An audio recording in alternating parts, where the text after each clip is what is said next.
నలుగురు కలిసి నాలుగు రాళ్లను ఆడిన ఆటే గుర్తుందా? చిన్నతనమంటే కొంటతనమేలే, ఎన్ని ఏళ్ళైనా తీయని జ్ఞాపకమే.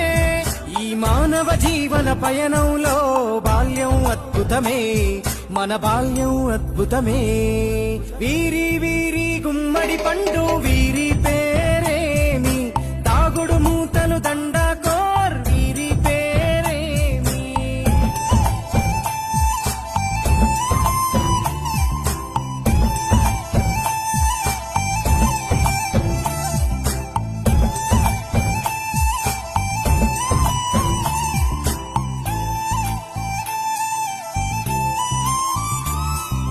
పంటలు పంచి దొంగను ఎంచి రేసాటాడితి మందరమే, రేగడి మట్టిని ముద్దగా చేసి బొమ్మరిల్లే కట్టి